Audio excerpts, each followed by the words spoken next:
To the ALCTS Continuing Education Committee webinar on preparing copy catalogers for RDA. I'm Janet Arberg, your host and a member of the committee. We have two presenters today.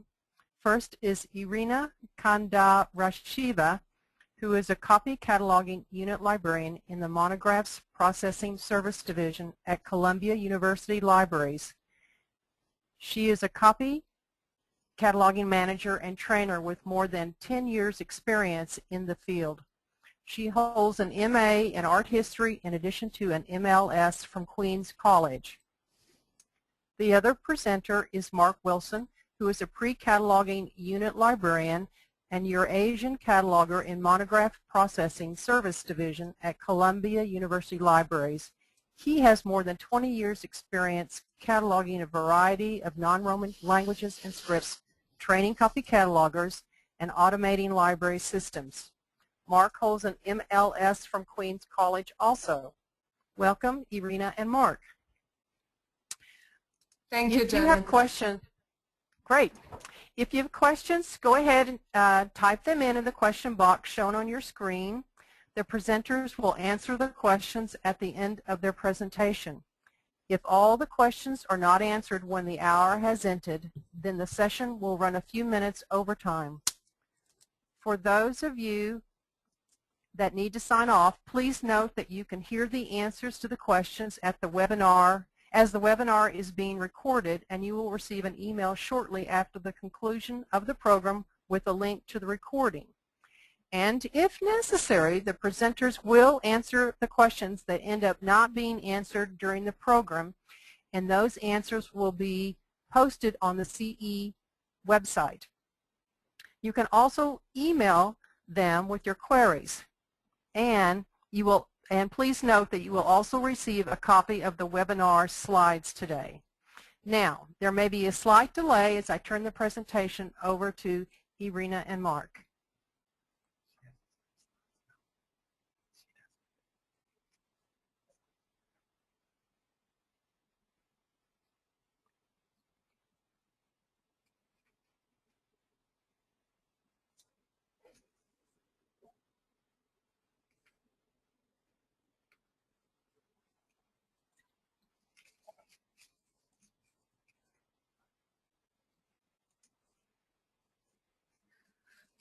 Thank you very much, Janet. And we thank all of you for attending our webinar today, Preparing Copy Catalogers for RDA.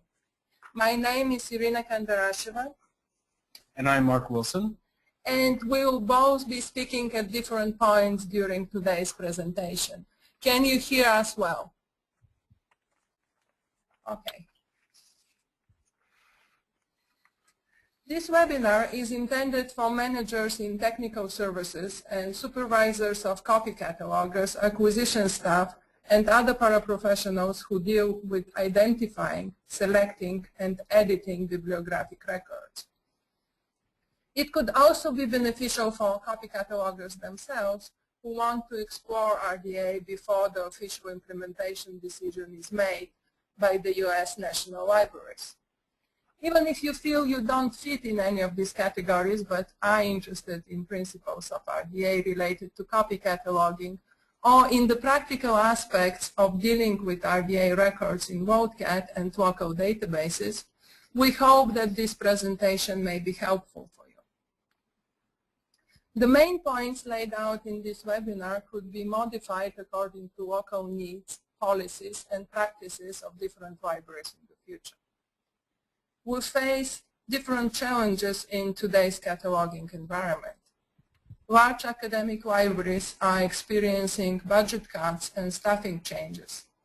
Copy cataloging departments are very production-driven and don't always have the time to invest in additional training for paraprofessionals. Small or medium-sized libraries also may not have the resources to invest in RDA training. Not everyone has access to the RDA toolkit or participates in national discussions on RDA. But we feel strongly that some understanding of RDA and its main principles is needed in all these institutions right now and it is already affecting the area of copy cataloging ahead of any implementation decisions on RDA. Our modest goal for the webinar today is to assess the impact of potential RDA implementation in relation to copy cataloging. In order to do that, we believe that copy catalogers need to be trained to identify RDA records in WorldCat and their local databases. They need to know what are the most important new concepts and mark fields in the RDA record. What do they mean and how they're different from ALCTS? We also would like to address some decisions library administrators and managers will need to make regarding the institutional policy of accepting RDA records. Some copy cataloging documentation will need to be edited to reflect the changing cataloging environment regardless of the implementation decision. We will also talk about certain technical requirements for validating and displaying RDA records in the local ILSs, and address some issues of the inevitable hybrid cataloging environment in the future. These are the topics we will not address or will mention only in passing. There were informative presentations and webinars, including some in this RDA series, about the theoretical foundation of RDA being based on the functional requirements for bibliographic records and functional requirements for authority data. We assume that not everyone has access to the RDA toolkit and will refrain from referring to specific RDA rules or use of the toolkit. Our main goal is to help identifying, understanding, and validating RDA records and not creating them. And we will focus mostly on printed monographs with some reference to other formats. We also will not address the impact of RDA on authority processing or creation of authority records. And by now, you probably all have heard about the RDA test. The main purpose of the test was to quote, assure the operational, technical, and economic feasibility of RDA, end quote. The participants for the US RDA test included the 3 national libraries, 23 other libraries selected as formal test participants, and 12 informal participants. During the period of October 1st, December 31st, 2010, the test participants produced records in the test and shared them with the US RDA Test Coordinating Committee. Later, between January 1st and March 31st of this year, the Test Coordinating Committee analyzed the results of the test, and we hope is now in the process of reporting its findings to the management of the 3 national libraries. We should expect the decisions of the 3 national libraries within the next couple of months. Besides the 25 records for the common test set supplied by each library, the participating test institutions contributed about 7,700 bibliographic and 1,100 authority records to WorldCat. Additionally, the informal test participants contributed about 1,100 bibliographic and 1,400 authority records in RDA. And here we would also like to mention that even though Columbia was one of the test institutions, no copy cataloging was tested here. For our conversation today, it's irrelevant whether the national libraries will adopt RDA because there are large institutions which already decided on implementing the new standard. And they continue contributing RDA records after the test has officially ended. We are bound to have a hybrid environment in WorldCat and our local catalogs because the stream of RDA records, although dependent on the implementation decisions, will not cease to exist. And the hybrid environment is not a new concept for copy catalogers. Over the years, they had to function well within different international cataloging rules and ACR1. and also recognize a wide variety of vendor records. Within the record, the mixture of elements added according to different set of rules is also increasing, contributing to the complexity of cataloging with copy. We fully expect that similar hybrid AACR2 RDA records are going to appear in WorldCat, either because of errors, which by the way are already numerous, or when AACR2 headings are going to become legacy headings, but still valid to use. And after this brief overview of the current test results, let me turn it over to Mark. Thank you. Before the testing ever began, we had been hearing a lot of discussion about RDA and reports from our ALA attendees, and it always seemed to as some distant entity and not an immediate concern. As an acquisitions and copy cataloging department, we've been alert to proposed timelines and some of the descriptive changes that are part of RDA. But by necessity, we had remained focused on the task at hand, and to mangle a metaphor, we were resolved to cross the RDA bridge only once it came to us. We expect that this may be the experience of many in our audience, and that is in part the inspiration and motivation behind this presentation. We feel fortunate that our original catalogers participated in the national test, and as they are now well versed in RDA principles and are a go-to resource. Our copy cataloging department is rather large, and it processes a considerable volume of materials. The focus is not in creating records, but in finding and using the best record to make newly acquired resources available to our users as quickly and as efficiently as possible. Any time devoted to studying RDA, therefore, seemed a luxury. The forefront of the learning process here was in good hands with our original catalogers. Yet, to help stay in the loop, the two of us each contributed an RDA record to the national test and also attended what meetings we could of the principal testers as they discussed their observations and experiences during the process. Additionally, we attended the ALCTS webinars and viewed other presentations as a quick way to familiarize ourselves for the proposed changes. We believe that these forms of collaboration and information sharing are and will be crucial to a smooth transition for any RDA implementation. Keeping informal tabs on developments is a practical approach for a copy cataloging and acquisitions unit, but now, as some libraries, like Stanford, Chicago, and Brigham Young, have already opted to implement RDA, and as RDA records have already entered the market, the time has arrived to be much more engaged. The first lesson that we learned from this distant but wary approach was basically it was good news. And the good news is that RDA is not going to strike us as too unfamiliar. It was not conceived as an entirely new standard for description. In many ways, it is merely a modification of what we have been doing all along. It is conceptually reimagined, but it takes the same solid principles that have been in place from the card catalog era and over years have been developed and adapted to MARC, and now it unbinds them from those limitations and reapplies them for more robust next-generation catalogs and beyond. Yes, some of the record structure and encoding might be different. Some of the instructions for description or selection of access points may have changed, but the process of applying the new rules is essentially familiar. As a result, RDA MARC records are fairly consistent with AACR2 MARC records, and both can readily share space within a single catalog. The name is different, but what is it?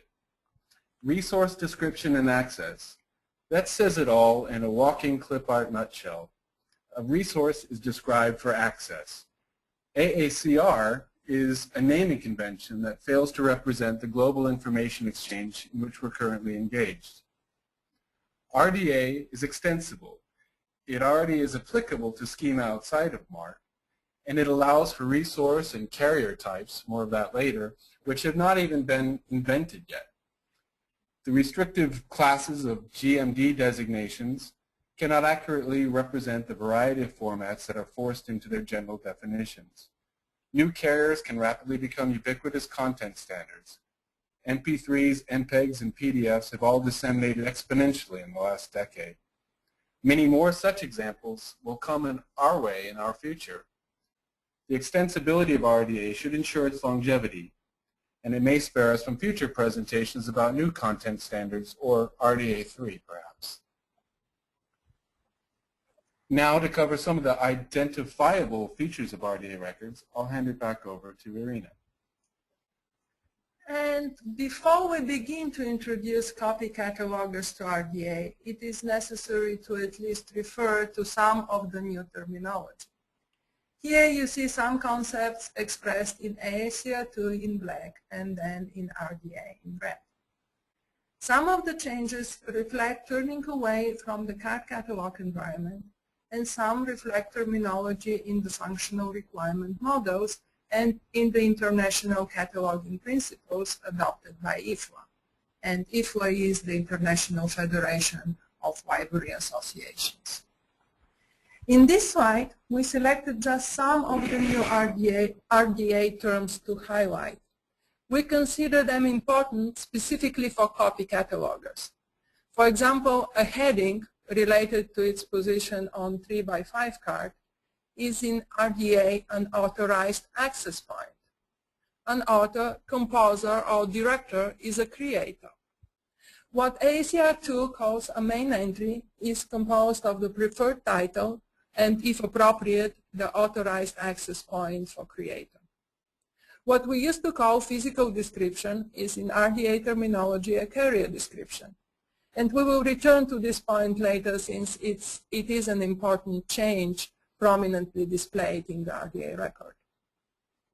What we want to emphasize here is that while the terminology is different, the intent of the instructions given using this new terminology is the same. The new terms represented here are in alignment with Ferber and Fratt conceptual models, but they also demonstrate the aim of building on the foundations of ALCTS. And what we see as our first task in training copy catalogers is to help them identify an RDA record. We would like to point out some of the main visual characteristics of the RDA record. These are the marked fields or features all records created according to the RDA rules will have. There are differences in the fixed fields, the O40 field, new 300 fields which will help us identify RDA records. Most of them also will lack familiar abbreviations, and by familiar we mean familiar for catalogers working with ALCTS. Most of the examples that we will use in this webinar are based on actual records found in WorldCat. And the first difference between ALCTS and RDA records is in the descriptive cataloging form of the fixed field in the bibliographic records. RDA record is cataloged according to the provisions of the International Standard Bibliographic Description, or ISBD. And we'll have either an I for ISBD in the leader 18, or blank if ISBD is not used, or a new code C. And we all remember that in ALCTS this was an A. The next visual clue of the RDA record is probably the most noticeable one. The O40 field will have a subfield E with the lowercase letters RDA. The new 300 fields provide an additional point of differentiating between ALCTS and RDA records. The fields most commonly seen in the RDA record will be 336, content type, 337, media type, and 338, carrier type. These three new mark fields are repeatable, and they include the subfield 2 for the vocabulary used. RDA has controlled vocabularies for each of these elements representing the source. The three new mark fields have been established for these elements that replace the GMD, the General Materials Designator, in subfield H of the 245 field. Each field is repeatable to account for different mixed media combinations. The highlighted terms, text, unmediated, volume in each field, are the ones most commonly used for printed monograph. For mixed media items, it is important to remember that the leader all-6 will continue to give primary content type if there is more than one 336 field. Content type and carrier type are core elements according to RDA and are based on attributes mandatory for a national level record in FERBA and FRAP. If you're interested to know what exactly are the core elements for RDA, you can find them in a document on the ALCTS Test documentation site. We will provide a URL for it at the end of this presentation. Carrier type, the field 338, should not be confused with extent, subfield A of the 300 field, because some of the terms will overlap. In this particular example, you see that the term volume is in both fields. And while volume in carrier type means that this is a monograph, volume in the 300 field will mean a multi-volume work, loose-leaf in this case, multi-volume. Here you have an example of a record tracking familiar abbreviations. One of the RDA principles is based on a representation principle that was included in the 2009 Statement of International Cataloging Principles from IFLA. It can be paraphrased as, take what you see and accept what you get. One example of that representation principle is not to abbreviate or replace words found on resources. Most commonly found words in the descriptive part of a record for a printed monograph will be, as we see in this example, pages, edition, and illustrations. Okay. Once we identify an RDA record looking at such elements as descriptive cataloging form, subfield E RDA in the 040 field, the new 300 fields, fully spelled out words in the description, we can turn to some additional fields and features of the RDA record, which will not necessarily be present in every record, but will help us understand the principles of the new cataloging standard. So we'll talk here about other unfamiliar or changed elements in the RDA record. And the following slides are examples. Our still very limited experience with RDA records in WorldCat shows that the most common question from copy catalogers is about capitalization. In addition to changing capitalization found on the resource according to AACR2, and this is still valid and possible, RDA provides an option to record capitalization as found on the resource. Here you see an example of capitalization retained in the record exactly the way it was found on the resource. The use of upper or lowercase letters does not affect searching and retrieval. Many web applications use uppercase letters. Without going too much into the theoretical foundations of RDA, let's just mention here that the new standard is based on defining relationships between groups of entities. And another visual clue of the RDA record could be in many cases a relationship designator. According to FERBA principles, a relationship designator indicates the nature of the relationship between a resource and a person, family, or a corporate body associated with the resource represented either by authorized access point or identifier. As you can see in this slide, they could be different for work, expression, or manifestation of a resource. And they are all entered in the subfield E of the 100, 600, or 700 fields. And here you see examples found in WorldCat record for a printed monograph showing designators associated with the work and its expression. And they are entered in the 100 and 700 fields.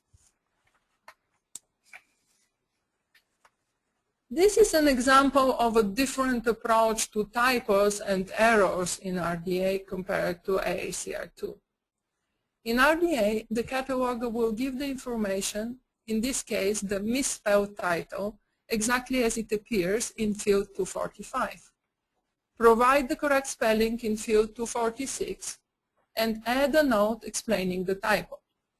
In AACR2, we would use square brackets and IE, that is, to provide correct information, or use the Latin term sic to point out the typo. In RDA, square brackets are used only for cataloger supplied information. This is an example of a significant change, another significant change between RDA and AACR2 regarding the statement of responsibility, which is no longer limited to 3 authors. In this example, we will see that the first author is entered in the 100 field. Et al. In brackets is replaced by the phrase and 10 others in brackets, and the cataloger can decide whether to make 700 for 1, 2, 3, or all of the authors. This shows the RDA flexibility, but could also provide a burden for copy catalogers if they need to verify all headings in the record. Also, the original master record may list just one author, but the contributing member libraries may decide that they would list all creators. And in this particular case, only a heading for the first author was made by the cataloging agency. But it doesn't mean that others will not decide to either list all the authors or make headings for the ones already listed.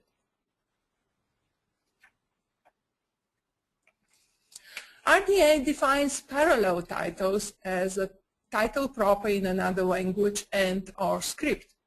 But there is no restriction on sources for this information. Parallel titles can be taken from any source within the resource. If there is more than one parallel title, it's cataloger's decision whether to transcribe them all and which and how many 246 fields to make. In this example, which is, by the way, a serial example, we see all language variations of a title as parallel titles. And there are 3 languages here: English, Russian, and Turkish.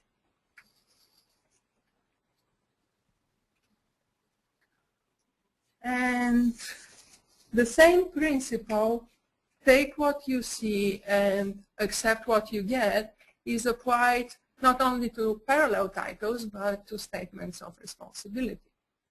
RDA favors grammatical connections. So the phrase, "the 4 stories by John Smith," it is going to be a statement of responsibility and not be divided between a subtitle and statement of responsibility. Clergy, military, and other titles are transcribed as they appear in the statement of responsibility. And again, here we have 2 examples of grammatical phrases used now in subfield C of the 245 field. In RDA, only one place of publication is required. The first one related to the publisher's name given in the 260 field. No longer will US catalogers be looking for a place in the US on the resource. When there is no place on the resource, a probable place should be supplied. If there is no place of publication, distribution information or manufacturer information is recorded. If there is no probable place, place of publication not identified in brackets is given, not an SL sine loco. Regarding the publisher name, again, only the first recorded name is required. RDA says to record the name as found, again, to take what you see. The words in the name are not abbreviated. Publisher not identified in brackets is given rather than the SN sine nomine. And this is an example of a probable place of publication and publisher not being identified. It is also important to notice here that each element in the 260 field is enclosed in its own square brackets. In AACR2, we would have had 1 square bracket for the whole field, and this is a change. If there is no date on the resource, a probable date is supplied. And if there is no probable date, a date of publication not identified in brackets could be given. In RDA, the copyright date is a separate element from the date of publication, and it's not a substitute for publication date. It is a core element, and it's preceded by a copyright symbol, or its spelled out version. And this is an example of a probable date of the resource, but clearly stated copyright date. And now let me turn it over to Mark, who will talk about the technical aspects of RDA records. Thank you. And now I'd just like to cover some of the technical and system considerations that will need to be addressed in preparation for RDA implementation, or at least the inevitable appearance of RDA records in your system, by demonstrating some of the steps that we have taken locally, as well as some steps that we know we still need to take. Regardless of whether our institution opts to implement RDA or instead continue to create our original records in AACR2, our system had to be updated and prepared for receiving and accepting RDA records created elsewhere. The new variable and fixed field values had to be added and defined in our system tag tables. We used OCLC Technical Bulletin 258, published in May 2010, as a starting point. But we also looked at the LC MARC pages for completeness and verification.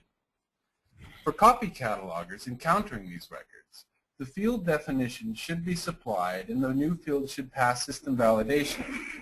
Not only will our copy catalogers have to understand the new elements, so too must our system. As an early part of preparation for RDA testing, it was necessary to incorporate the changes of OCLC MARC format changes that were detailed in TB 258. The example above shows the stanzas for content, media, and carrier type fields that had to be inserted into our local tag tables. Now that RDA records are entering the catalog, it's necessary to update MARC definitions in order for the system to accommodate RDA record imports and loads. We are unfamiliar with how other systems in Voyager are maintained, but we recommend that cataloging units are in early contact with IT departments to ensure such changes are implemented with plenty of lead time. So to do this, I worked through the Technical Bulletin 258 and incorporated all the changes as presented in its 51 pages. And with a visit to the LC MARC site, I found, for example, I found these linking control subfields 6 and 8 also listed as applicable to the new fields. Now, I may be unable to envision how these subfields might be used in conjunction with the new variable fields, but I've gone ahead and added them. What's important is to avoid validation failures and record maintenance. And so these changes are made, and they're included here, without having any understanding of how the linking fields might be used. But I just know that there's some link happy genius somewhere out there, and we're now ready for you. When speaking of RDA from the standpoint of cataloging, it's easy to focus on the content, media, and carrier type fields, and already one frequently hears of those referred to as the new 300 fields. It's good to keep in mind that there are other new fields as well, and also in the 300 range, that will also require the definition and accommodation in your local system. Again, as a monographic copy cataloging unit, we do not expect to apply these fields in our work, although other units or institutions working with recordings and music formats would need greater familiarity. And as such, we would see these in examples of copy cataloging records that we download. What is essential is to review all the new field definitions in Technical Bulletin 258 and to make sure that your system is prepared. It is probably the case that some ILS system vendors handle these changes with version releases. If you have questions, ask your ILS vendor. This is just an example of the 300 field definitions as they appear inserted into the tag tables. These definitions are important because they become viewable for catalogers editing records. Having the definitions of RDA fields in place will help catalogers understand the role of the new fields when they are encountered in records created elsewhere in RDA. And not only does inclusion of the new field in the system tags allow them to validate, but when the fields are viewed in context, all valid fields, indicators, and subfields are visible to catalogers in the context they are working in. This slide shows which variable fields are valid, including the new RDA fields. And here, within a variable field, the applicable subfields are defined. If you've not already done so, it might prove a worthwhile exercise to import RDA records into your system and test their compatibility. In addition to the introduction of new fields and subfields for the bibliographic tables, Technical Bulletin 258 also has the following new fields to define and add to the authority tag tables. All of the fields in this slide are new, and there are also new subfields to add to existing 400 and 500 fields. How the authority aspect of RDA implementation plays out is as yet an open question. Many of you create and edit authority records in your catalog, in your own system, while others use vendor services for authority maintenance and provision. We're of the latter variety and will be monitoring developments and making policy decisions accordingly. We do create NACO authority records as part of original cataloging in WorldCat. How LC and how PCC resolve these implementation issues will probably greatly influence what we do locally. As a copy cataloging unit, we're accepting headings as they appear when they arrive in standard records. A look at these fields to be added to authority records gives an indication of how FRAD principles will invigorate authority work. It looks as though there's plenty of opportunity for disambiguation and little room for privacy. It also looks like a lot of work. However, I must admit that I felt a little bit relieved when I read the following in Technical Bulletin. I consider this a temporary reprieve that results in something almost like a phased implementation of RDA, allowing us to concentrate on the bibliographic changes first. Currently, we have updated the changes to the authority tag tables on the side, but we have not yet deployed them.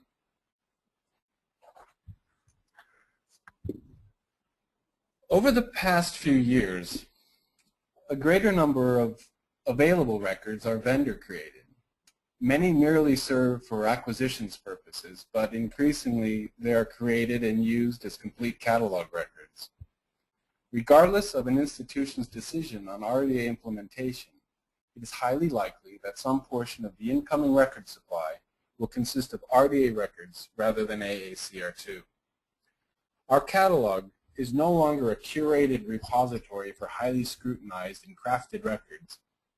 Many are now loaded as part of ebook packages such as eBrary or NetLibrary, or provided through ERM systems like Serial Solutions.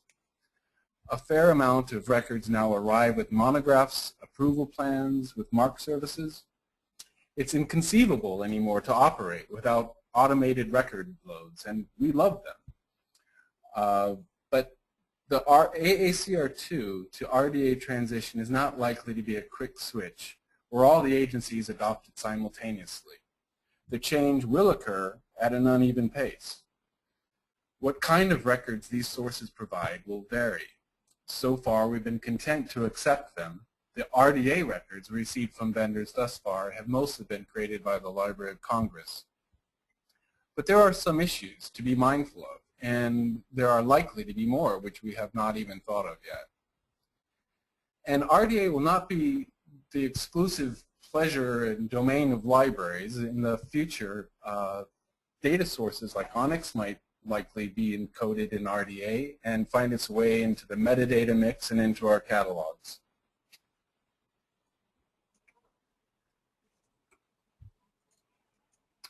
One obvious consideration in introducing RDA encoded records into a hybrid catalog loaded with legacy AACR2 records is how they will index and display in OPAC search results.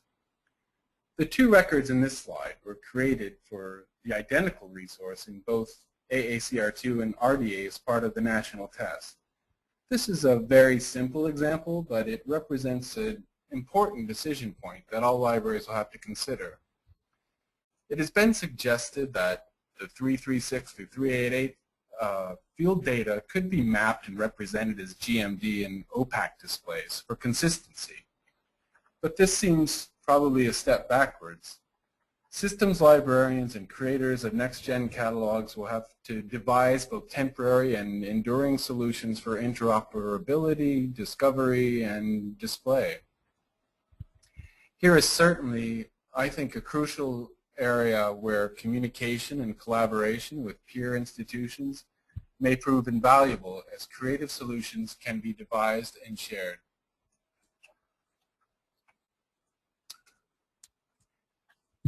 For years, our copy catalogers have been finding pre-publication level SIP records, cataloging and publication records in WorldCat, or in more recent years have encountered them as vendor-supplied records that load with our approval shipments. Although approval records are supplied by the vendor, copy cataloging staff still view each record as they handle the shipped materials one volume at a time, and when doing so, they're able to complete the records as they work on the material in hand. Once we began receiving some materials shelf-ready, the individual records were not reviewed. Instead, each record load for these materials were keyword searched, as shown here in this slide, in order to retrieve any records that may have loaded at pre-publication level. It was a rather primitive but effective method. However, its effectiveness was diminished once we realized that some of the vendor records supplied were created in RDA. Once we did realize that some shelf-ready records were being supplied in RDA, we discovered that some uncompleted pre-publication level records had not been detected by the keyword search that targeted AACR2 cataloging and publication record formatting. Rather than following the PM keyword search from the other slide with another search formatted as it appears in the record displayed in this slide, a better solution is probably to have encoding level 8 pre-publication records reported out at their time of load. An examination of pre-publication level records in WorldCat, and there are many, reveals that the incomplete 300 fields for pre-publication RDA records are formatted inconsistently. Another option is to have vendors complete any pre-publication records they provide. Have them completed. However, there's likely to be an additional charge for such a service. Having identified RDA pre-publication records entering our catalog via the loading of vendor records, the question as to what to do with them needed to be addressed. Suddenly, copy catalogers have to know something about RDA beyond merely identifying them as such. Now they will need to complete an RDA 300 field in RDA format, and our procedural documentation will need to be updated to include RDA-specific instructions. We've mentioned that a catalog will represent a hybrid environment of AACR2, or its precedents, and RDA records, but we will not want hybrid bibliographic records that are born RDA but updated and edited using AACR2 rules. While I was navigating to our SIP completion document, I glanced at this table of contents of the bibliographic record section of our online cataloging practices manual.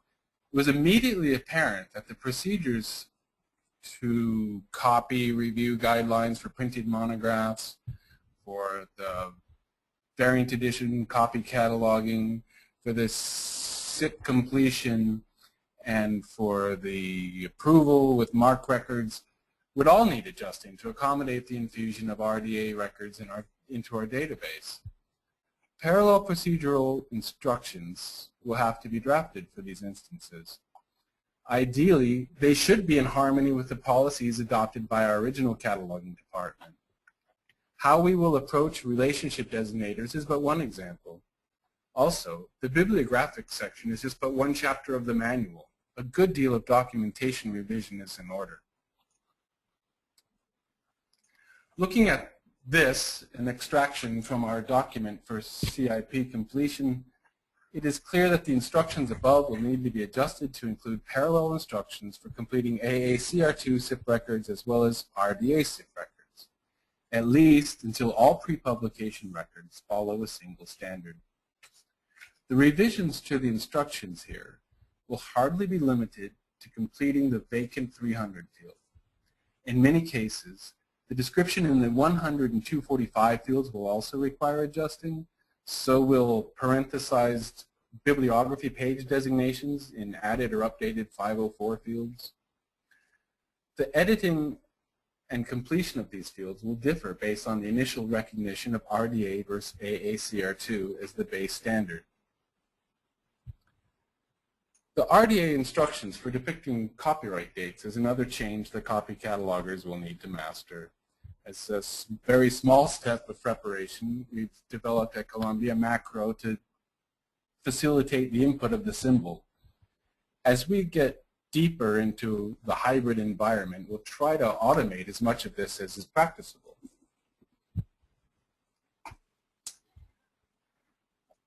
Although we are a copy cataloging unit, many of our staff create original cataloging records that are derived from records of previous editions of the same work. The instructions in this slide were extracted from our document for creating original records based on variant editions. The policies and instructions here will need to be updated to account for RDA encoded source records.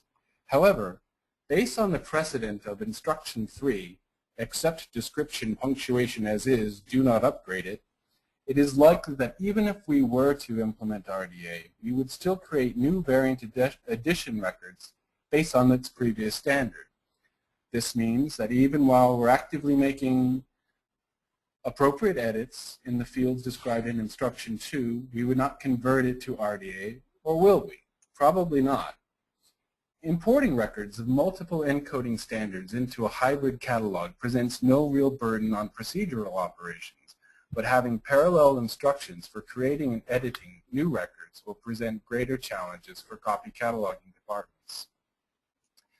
And now, Irina will address some additional policy issues that require consideration. As we mentioned before, copy catalogers at Columbia were not involved in the RDA test. And in the fall of 2010, they were given instructions to accept RDA records from WorldCat. A memo was issued to explain the most distinctive looking features of an RDA record, and we asked our staff to follow these two principles. Accept RDA records found in WorldCat as any other full-level cataloging. And RDA is not a parallel record, which means that if there is an RDA record, you shouldn't look for a duplicate record for the same resource in AACR2. And the second principle is don't revise RDA records according to AACR2, even though some of the changes may look like typos or mistakes. Ask questions about unfamiliar fields and features. Going forward, our decisions on training copy catalogers will of course depend on the National Library's decision to implement RDA. And since we are a PCC library, on the BibCo decision whether to implement, and on our local implementation policies. But regardless of the outcome, we believe that copy catalogers should be able to identify RDA records in WorldCat easily. Be familiar with basic terminology, and not only RDA terminology, but also FRBA and FRAD. Recognize the significant differences between AACR2 and RDA. They should also be encouraged to ask questions about new records they encounter. More detailed training should follow once implementation decisions are made. And what should the technical services managers know? We believe that they should familiarize themselves with FRBA and FRAD terminology. View as many webcasts and webinars and presentations on RDA as possible. Network with colleagues from peer institutions, and this is a very important point. Communicate changes to public services librarians and other librarians in the libraries. Work with IT and systems librarians to implement needed technical changes. and consult with vendors and consortia as needed. They should also be prepared to make implementation decisions and be ready to modify or write local documentation. And we would also like to mention some local policy issues that which haven't probably been pressing until now, but will become more important as more and more institutions decide on implementation. In the current major players' pre-decision environment, the most practical way of handling RDA records is to accept them without editing or with very limited editing. We need to make sure that these records are not hybrid records or that there are no ACR2 elements added to them. This is going to become more challenging requirement once the number of RDA records increases and even more records are shared and collectively edited in WorldCat. Going forward though, maintaining documentation and supporting two standards on a national level is not going to be practical. And vendors are already indicating price increases if asked to create records according to two sets of rules. Local copy cataloging documentation will need to be adjusted too. Mark already showed examples of our documentation that in time has to be duplicated for the RDA standard. We envision these double documents to be necessary for in-house purposes, although deciding later on vendor record requirements is going to be a more complex task. Training copy catalogers is another area where, besides the general awareness and proper identification of RDA records, editing guidelines and record modification would depend very much on local decision. And are there any particular RDA elements that are going to be crucial for your institution? For example, if it is specialized library, would a certain relationship designators be desirable to add to copy? If you work in a music library, would the terms for composer or performer be necessary to add to a record that doesn't have them? This is just an example of a local policy issue which will increase complexity and cost, but may be important enough for the user community to be insisted upon. The issue of provider-neutral records can also be the one decided upon locally. It affects mostly e-book publications, but could be important for reproductions of printed monographs as well. If you have numerous records describing expressions and RDA rules for reproductions, and the RDA rules for reproductions are actually likely to increase them, how do you instruct your copy catalogers to choose among them? Authorities-related matters are another area of in-house decisions. For example, the new rules for tracing all creators may be a burden for a library if the authority work is done locally. If copy catalogers need to verify all headings and there are 20 on a record, it could slow them down. Another major question is whether the name authority file is going to be formulated according to one set of rules going forward, or will it be enough to uniquely identify a heading either according to ACR2 or RDA. For institutions like ours, which uses an authority control vendor, it will be crucial to negotiate the exact terms for providing changes to names, uniform titles, series, and subject headings.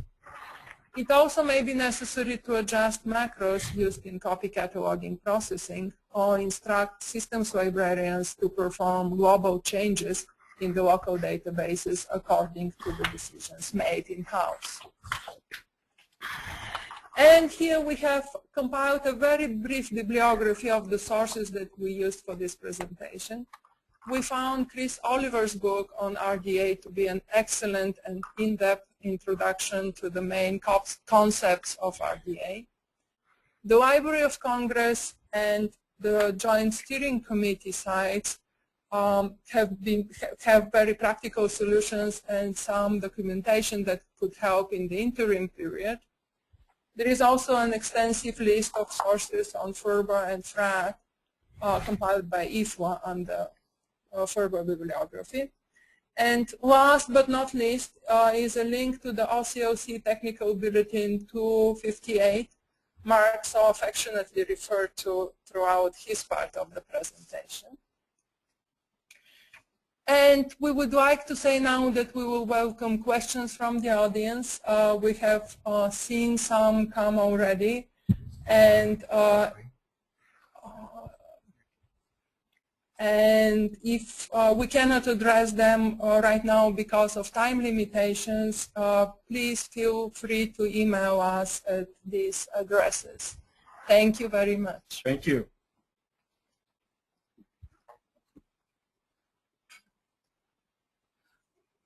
Oh, I thought we saw some questions. Let us just look.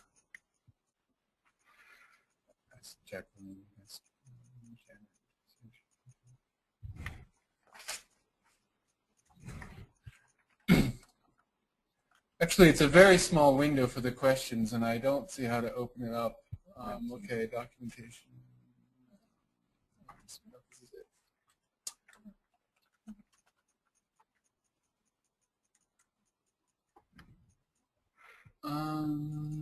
Actually, no.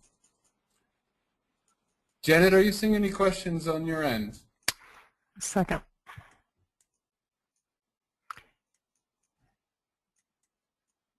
Yes. Could you read them to us, actually, because we can't see them? We don't see them, unfortunately, here. Okay. I'll have to, let me see if I can't undock this.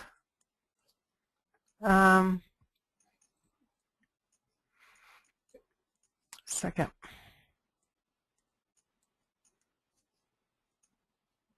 Okay, I see one here, which is how do you instruct copy catalogers on how to determine probable date? I would say it's basically looking through just the same as it would be with an AACR2 book. You look through the resource and see if there are identifiable things in the text in any part of the book that allows you to make an educated or reasonable estimation about it. I don't think that interpretation would change with the description format. It's more on how it's expressed in the record. Yeah, I would agree. It's the same way we would determine a probable date in AACR2. And here's another. If you have a copyright date, must you also include any other date? I don't think it's a requirement. If you have a copyright date, you can include only the copyright date. But if you have an actual date of publication, both of them should be included. Yeah, that's part of describing what you see.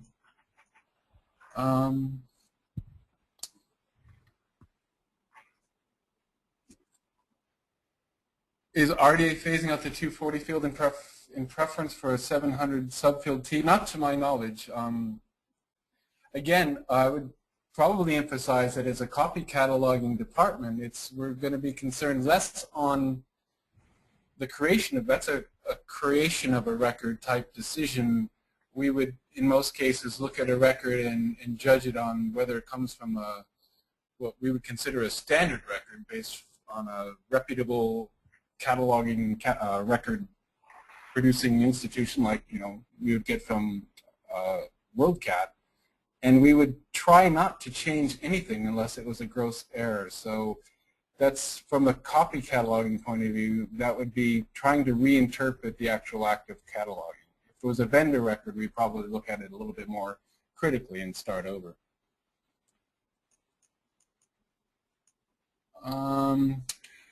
Will we need to make changes to ALIF or OCLC programs at individual library locations? I think OCLC, they probably got everything in hand. Their system, WorldCat, is fine with for the creation of RDA records. ALIF, I don't know if they're both ex-Voyager and ALIF are both ex-Libris products. I don't know what it is like in ALIF, if it's something that the system takes care of, the local tags, but you should probably contact ex-Libris regarding that.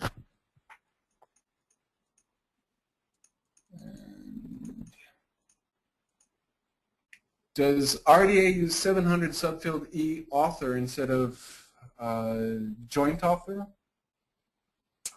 That's one of those cases where, as far as I'm concerned, I would have to look at either the toolkit or something like that. I don't. It probably depends on how it's expressed in the statement of responsibility. I think an author, just because they're alphabetically later than another person or second place, they're probably still an author. But the use of the relators is kind of a cataloger's discretion thing anyway. Again, from a copy cataloging point of view, we'd probably accept the heading with the relationship description or without, and not seek to change it.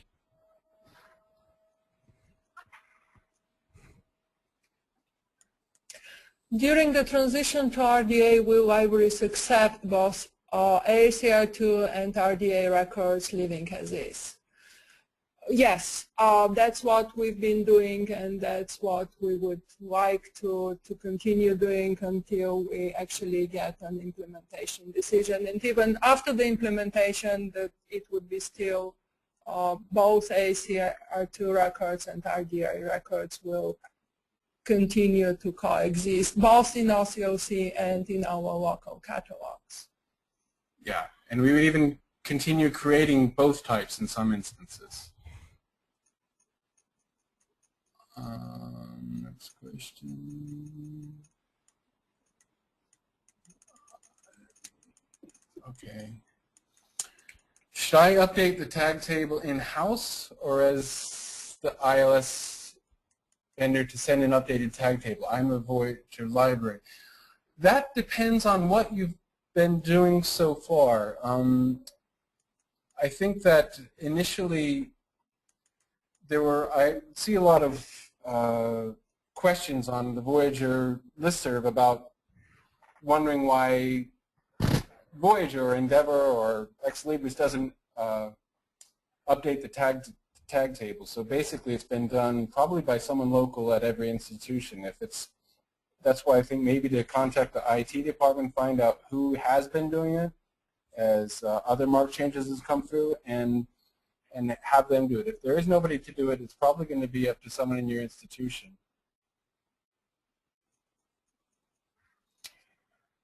What technical changes will we need to make? Again, I think that the advice probably to go to OCLC, go to WorldCat, download RDA records and make sure that they're compatible with your system, and make sure that they validate and see that see that they work in your catalog. You may also want to see how they display in search results in your OPAC.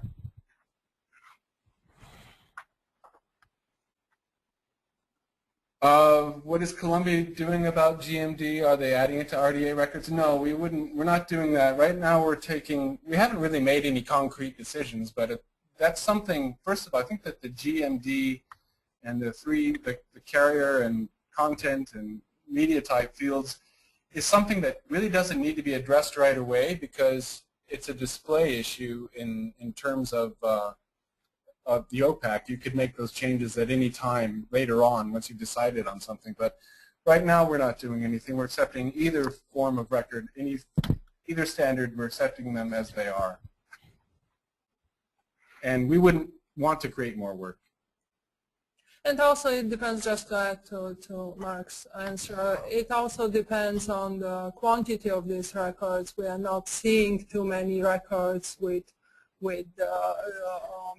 would require the GMD RDA yet. So, in a similar question, someone's asked, if you choose to keep the GMD in the 245, will this be a problem for others? I guess that means you would be adding the GMD to an RDA record. That would be, I would say, a problem from my point of view, in that it would become a hybrid record. But in your catalog, you can really do that if you would like to. I think that anybody, say, in WorldCat who has an enhanced account, who would go in and try to make those changes to to a master record, that would be very wrong. But in your own catalog, you can do what you'd like. You could do that with a global change, but we wouldn't do that.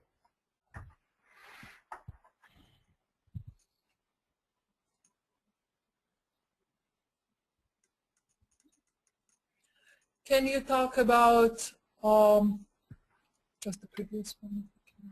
See, can you talk about inches and centimeters? And I think that the preferred metrical abbreviation is centimeters, although it's possible for certain dimensions to be described in inches. For example, the CD-ROMs are still abbreviated as inches, but again, it's the convention is the centimeters. Yes, I guess centimeters wasn't considered an abbreviation, but it was considered a symbol, is what I heard. I'm not sure about that.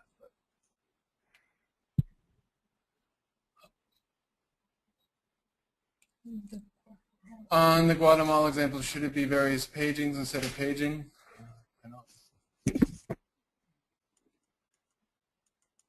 I would probably agree with you, yes. Probably, yes. But since the examples are actually actual records taken from OCLC, they're not perfect, and you can see some of this.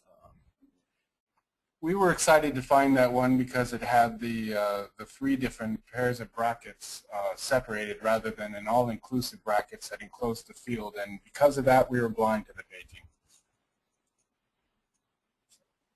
I think we are out of time now, and we will definitely answer all the other questions that we can't right now. We're like 7 minutes over the time. We would like to thank you all for listening to the webinar, and definitely please email us if you do have more questions or more specific questions. Thank you very much. Thank you.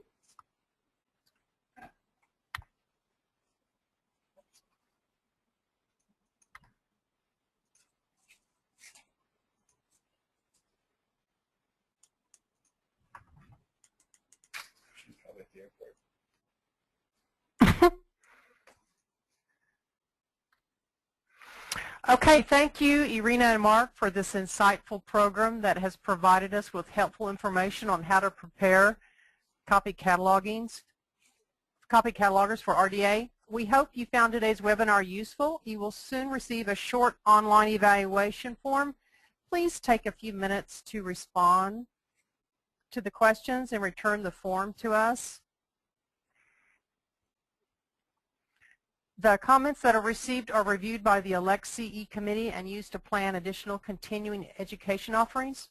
And just a reminder once again, this webinar has been recorded and you will receive an email shortly after the conclusion of the webinar with a link to the recording. You will also receive a copy of the PowerPoint slides. For your convenience, I've noted some of the upcoming webinars that we are hosting. On April 13th, we're having the Repository Metadata, April 26th, Protecting and Saving Family Treasures, April 28th, Preserving Your Personal Digital Memories, and May 4th, Organizing the Evaluation of Electronic Resources.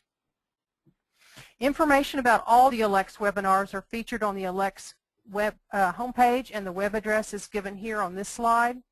New webinars and CE events are continuously being developed, so check the ALCTS homepage frequently for new information. At ALA in New Orleans, the CE committee will be hosting an open house on June 26th from noon to 1:30, so please join us to learn more about the continuing education webinars and the GoToWebinar software. We welcome suggestions for webinars and other continuing education opportunities. You may contact me at janet.arberg@okstate.edu or submit a proposal online using the ALCTS webinar proposal form found at the ALCTS Continuing Education homepage. In closing today, I would especially like to thank Jackie Samples for providing technical support for today's webinar. She and her colleagues on the CE committee make it possible to present these webinars smoothly. We sincerely appreciate your attendance today and hope you will join us again for other presentations Alex has planned. Thank you.